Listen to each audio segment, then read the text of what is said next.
আসসালামু আলাইকুম, কেমন আছেন সবাই? আমরা তো আলহামদুলিল্লাহ আল্লাহর রহমতে ভালো আছি। তো এটা হলো আমার আরেক চাচার বাড়ি। এখানে আমার 3 নাম্বার চাচা থাকে, ওই যে কণা আমার চাচার তো বোন, ওই চাচিরা বাড়ি করতেছে, এখনো সম্পূর্ণ হয়নি। তো এখানে সকালে এসে চাটা খেয়ে বসেছিলাম। তো এই যে এটা হলো, এটা চাচিদের ভাগে পড়ছে না এই গাছ হলো এই চাচিদের ভাগে পড়ছে। আর ওইদিকে এগুলো সব আমার দাদার হাতে লাগানো, কিন্তু সব আমার দাদার হাতের গাছ।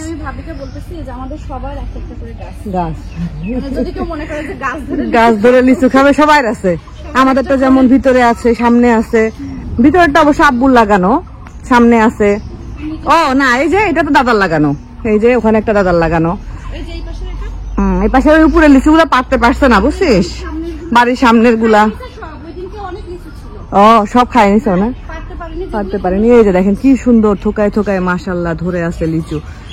যদিও এবার লিচু অনেক কম আসছে, বাট তারপরও আলহামদুলিল্লাহ যা আসছে আলহামদুলিল্লাহ। পিছনে যাস নাই? আমি গেছি, অনেকবার গেছি আগে। এই যে দেখেন কি সুন্দর মাশাআল্লাহ, এই লাল টক টক হয়ে ধরে আছে। আর এই যে আমার বোন, আমার আদু বুড়ির চোখে কি যেন হয়েছে। আমার আদু বুড়ির চোখটা এই জায়গাটা ফুলে গেছে, সোনা পাখিটার। আমার আদু বুড়ি মাশাআল্লাহ আমার ভক্ত হয়ে গেছে। সে ঘুম থেকে উঠে আমার সাথে ঘুমাইছে। তো আমি, আমার বোন আর ওর 2 বাচ্চা আমরা একসাথে ঘুমাইছি।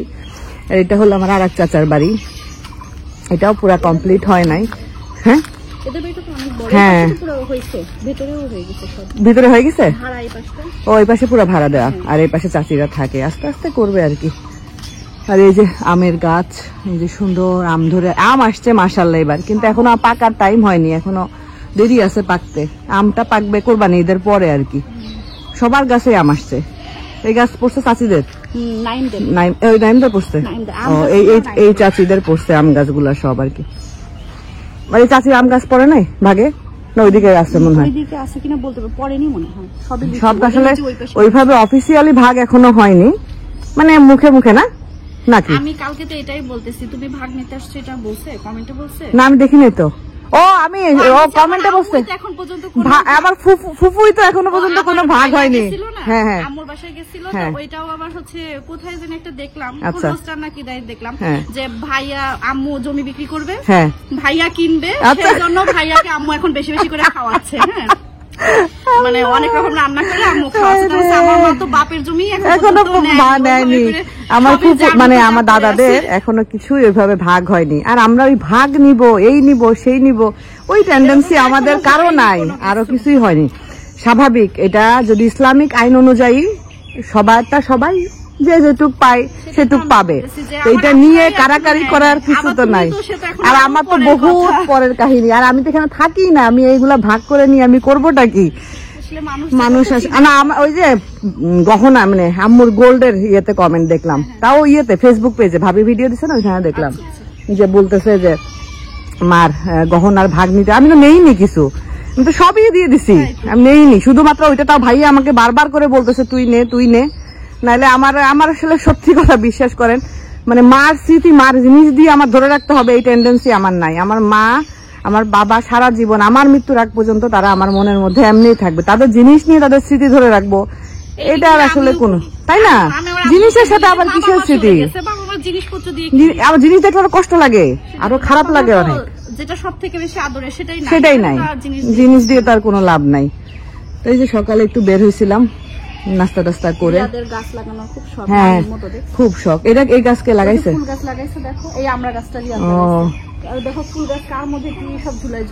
ওরে আল্লাহ, ছাদের মধ্যে লাগাইছে না ফুল গাছ। এই যে মানে আমার এই চাচা রিয়াদ, নাইমের ছোট ভাই। রাধু, আমার রাধু সোনা। আবার অনেকে বেশিরভাগই কমেন্ট করছে যে আপু আপনি তো কিছুই রাখলেন না, সব ইয়ে করলেন। আমার কথা হলো ভাবির কাছে থাকাও যা, আমার কাছে থাকাও একই কথা, মার জিনিস। আর এটা হলো আমার ছোট চাচা, এটা আপনারা অনেকবার দেখছেন। এটা হলো আমার দাদার সেই আমলের করা বাড়ি। আমার দাদা কত সালে করছে? 10 ফেব্রুয়ারি 1985 সালের বাড়ি, মানে রোববার উদ্বোধন হয়েছে আর কি এটা। তো এখানেও ভিতরেও গাছ আছে, এই যে মাশাআল্লাহ, এটা আম্রপালি, তো এটাও আম্রপালি গাছ। এই গাছটার অনেক বয়স। আর মাশাআল্লাহ এই গাছটাতে আমও আসে আলহামদুলিল্লাহ, এত সুন্দর আম আসে এই গাছটাতে, এই যে থোকায় থোকায় আম আসে এই গাছটাতে, দেখেন কি সুন্দর একদম থোকা ভর্তি। আর এই যে আমাদের রুকাইয়া বুড়ি, আপনারা অনেকে রুকাইয়াকে দেখতে চাইছেন। এই যে রুকাইয়া বড় হয়ে গেছে, রুকাইয়া পরে বাঁধবো। অনেক আম আসছে মাশাআল্লাহ। এই আমটা পাকতে একটু সময় লাগে, সবার লাস্টে গিয়ে পাকে মনে হয় আমগুলা। সব আম যখন শেষ হয়ে যায় তখন এই আম পাকে। এই যে আলহামদুলিল্লাহ আমাদের বাড়িতে মাশাআল্লাহ আম আম আম কি আম মানে গাছের অভাব নাই, সব রকমের গাছ আমাদের বাড়িতে আছে। আমার দাদাও ফরেস্টে ছিল, তো আমার দাদা প্রচুর গাছ লাগাইতে পছন্দ করত।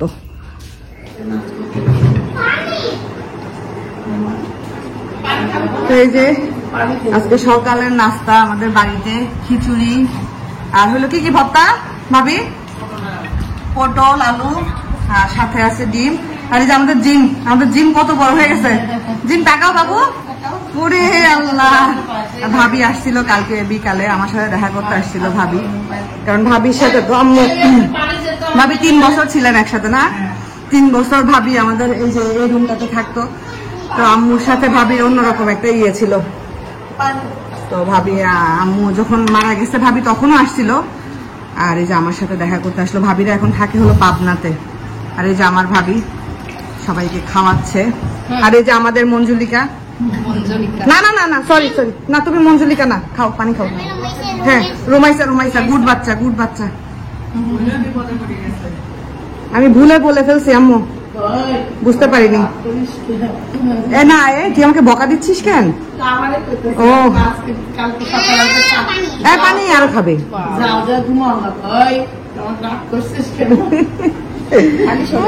কি শোনা, কোথায় যাবা? মা আসছে, মা ডিম নিয়ে আসছে।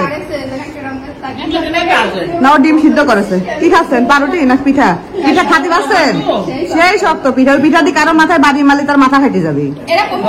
জানি গোলাটা ঠিক হয়নি। তো এই যে ভাইয়া তো বাজার করে নিয়ে আসছে আর তালের শ্বাস নিয়ে আসছে। অনেক বছর পরে তালের শ্বাস খাবো। তো আমার বোন হলো তালের শ্বাসগুলা তুলে দিচ্ছে। তোরে বললাম যে হলো তালের শ্বাসগুলা তুলে দে তুই। আমি তুলতে পারতেছি না, মানে অনেক বছর খাই না, তো মানে বুঝতে পারতেছি না কিভাবে তুললে সুন্দর করে তোলা যাবে। তো আমার বোন তুলে দিচ্ছে। এগুলা এখন একটু ফ্রিজে রেখে দিলে একটু শক্ত হবে, তো শক্ত হইলে হলো খাইতে মজা লাগবে আর কি। দাদিকে একটা তুলে দেবো। তো এটা একদম নরম, তালের শ্বাসটা হলো একদম নরম, মানে ধরতেই ভেঙে যাচ্ছে এরকম আর কি তালের শ্বাসটা। আর এখানে আমার দাদি হলো আম নিয়ে আসছে। দাদি আম নিয়ে এসে দাম কাটছে। দাদি কোন জায়গার আম পাইছেন না কিনছেন? দাদি কিনছে, আম কাটলো দাদি, কেটে যে এখন খাওয়ার জন্য কাটলো। আর এই হলো আমার চামচ দিয়ে সহজে উঠতেছে না, চামচ দিয়ে সুন্দর একদম পিল করা যাচ্ছে। তো এই যে এখানে হলো এগুলা গরুর মাংসের মশলা বাবু। এখানে হলো ভাবি পুরোটাই বসে দিচ্ছে ভাবি, গরুর মাংস একসাথে রান্না করে ফেলতেছে তো বলি।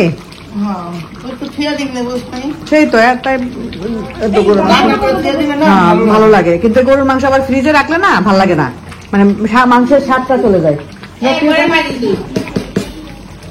আর এই যে আমার বোন হলো চিপস খাচ্ছে।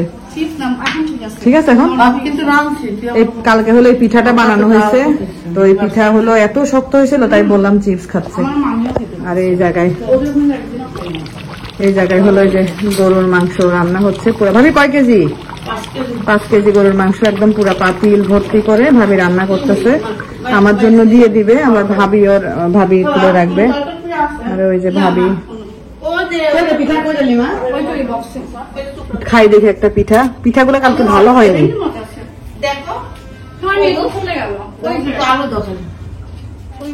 তো এই যে আমাদের আজকে পাপিয়াদের বাসায় দুপুরে খাবারের আয়োজন করেছে পাপিয়ারা।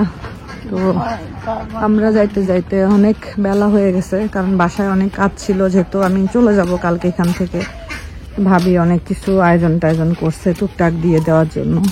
পাপিয়ার মধ্যে 2বার ফোনও দিছে, আপা কই এদিক দিয়ে যাচ্ছে কেন? এদিক দিয়ে যাও। এই যে পাপিয়ার বাড়ি ঠিকঠাক হওয়া পর্যন্ত আমার দেখা হয়নি, শুধু ভিডিওতে দেখছি। পাপিয়া হলো সোফা টোফা কিনছে আলহামদুলিল্লাহ, সুন্দর একদম টাইলস টাইলস করে ফেলছে। ওগুলো উপরে করা লাগবে না, টাইলস না প্লাস্টার? রং। আর এই যে আলহামদুলিল্লাহ কত কিছুর আয়োজন করছে পাপিয়া। এই যে কি কি করছো পাপিয়া? আরে না, এগুলাই ঠিক আছে, কত কিছু করছে আলহামদুলিল্লাহ। আচ্ছা,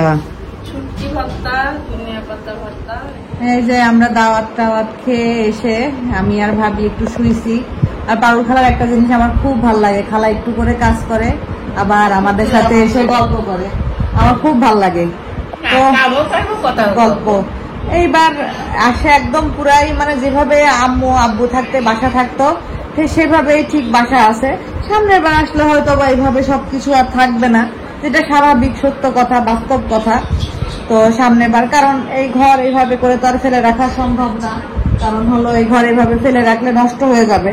কারণ আম্মু যখন আমার কাছে 3 মাস ছিল, খালা আসার পরে ঘরের সব জায়গায় ঘুম ধরে গেছিল না, এই যে উই পোকা ধরে তাবিয়া ফোন দিতে আর বলতো দাদি তোমার ঘর উই পোকা খেয়ে নিচ্ছে, আর ওই যে ওইদিকে সব জায়গায় গিয়ে হয়তো।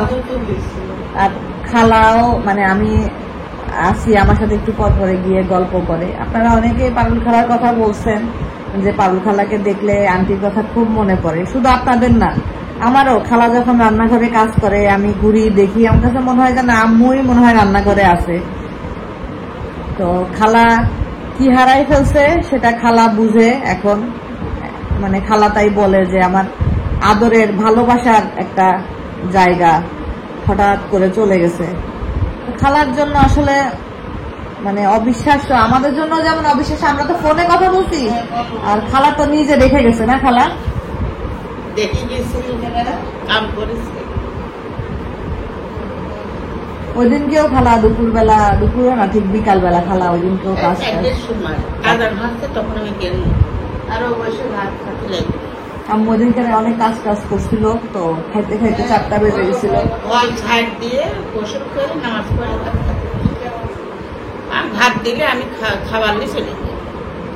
খালা আম্মুর কথা বললে চোখের পানি ধরে রাখতে পারে না। খালা সব সময় আম্মুর কথা বললেই খালা ঝরঝর করে চোখের পানি পড়ে।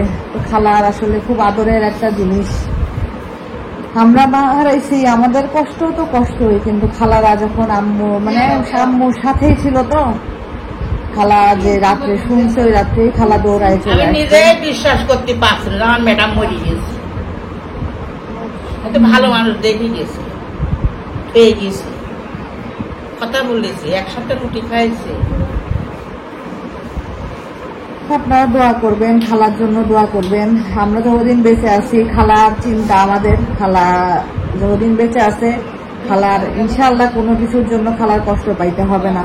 আল্লাহ ভরসা, আমরা আছি, সন্তানের মতো আমরা আছি খালার জন্য। আপনারাও দোয়া করবেন।